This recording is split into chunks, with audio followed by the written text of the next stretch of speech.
আমিও ভাল বুলিয়ে ভাবিছোঁ আৰু যেহেতু বিদ্যালয়খনত উচ্চতৰ শাখাত বহুকেইজন শিক্ষাগুৰু নাই আমি বাহিৰৰ পৰাও কেইজনমান শিক্ষাগুৰু আনি পেলাই ক্লাছ কৰাইছোঁ আৰু নিজৰো টিচাৰসকলে পাঠদান কৰাইছে গতিকে ছাত্ৰ ছাত্ৰীসকলৰ অভাৱ যাতে নহওক তেওঁলোকে যাতে সকলো সময়তে শিক্ষাগুৰুসকলৰ ছত্ৰছায়াত থাকি তেওঁলোকে ল'বলগীয়া জ্ঞানখিনি লয় তাৰে আমি যিমান পাৰোঁ চেষ্টা কৰিছিলোঁ আৰু সেই অনুপাতে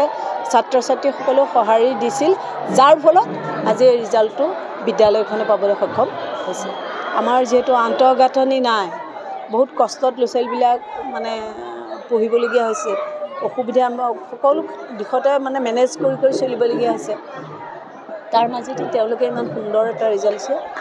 আমি চৰকাৰলৈ আহ্বান এইটোৱে জনাম আপোনালোকৰ জৰিয়তে যে আমাক ছাত্ৰ ছাত্ৰী অনুপাতে যিহেতু আমাৰ আন্তঃগাঁথনি নাই ক্লাছৰুম নাই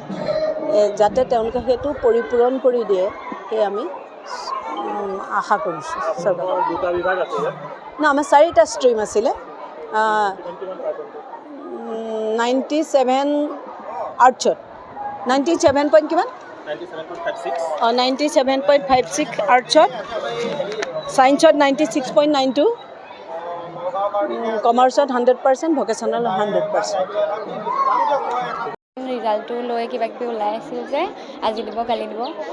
বিদ্যালয়ৰ শিক্ষকসকলেও খুব সহায় কৰিছে শেষলৈকে ফোন কৰি সুধি থাকে কিবা বুজি পোৱা নাই সেইবিলাক আৰু অধ্যক্ষা মহোদয়ো সকলো অভাৱ পূৰণ কৰিবলৈ মানে বাইদেৱে চব চাইছে তেনেকৈ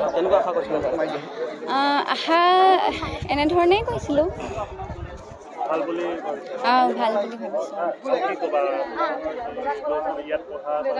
পঢ়া বহুতৰে ভাল হৈছে সকলোলৈকে শুভেচ্ছা থাকিল সিমানেই ছাবজেক্ট টিচাৰ নাই বিষয় শিক্ষক নোহোৱাৰ কাৰণে আমি হাইস্কুলৰ টিচাৰে সেইখিনি ষ্টুডেণ্টক অভাৱ পূৰণ কৰি আমি এই ৰিজাল্টটো আমি দিবলৈ সক্ষম হৈছোঁ আমাৰ যিখিনি শিক্ষক পাঠদান কৰে শিক্ষকসকলে 100% ষ্টুডেণ্টক দিবলৈ চেষ্টা কৰে আনকি শিক্ষকসকলে ছাত্ৰ ছাত্ৰীক ঘৰলৈ ফোন কৰে অভিভাৱকক মাতি আনে কিবা সমস্যা হ'লে তেওঁলোকক যিকোনো প্ৰকাৰে সমস্যা সমাধান কৰি আগবঢ়াই নিবলৈ চেষ্টা কৰে তথাপিও আমাৰ বিদ্যালয়ত যিখিনি বিষয় শিক্ষক নাই আজি আপোনালোকৰ চেনেলৰ জৰিয়তে আমি অনুৰোধ জনাইছোঁ যাতে আমাৰ প্ৰয়োজনীয় বিষয় শিক্ষকখিনি দি পেলাই এই বিদ্যালয়খনত যাতে অসমৰ ভিতৰতে এখন সুনাম স্কুল আমি যাতে গঢ়ি তুলিব পাৰোঁ তাৰ বাবে আমি চৰকাৰক আপোনালোকৰ চেনেলৰ জৰিয়তে আমি আহ্বান জনাইছোঁ যিকোনো খবৰৰ বাবে যোগাযোগ কৰক আমাৰ এই নম্বৰত 9181 307 2221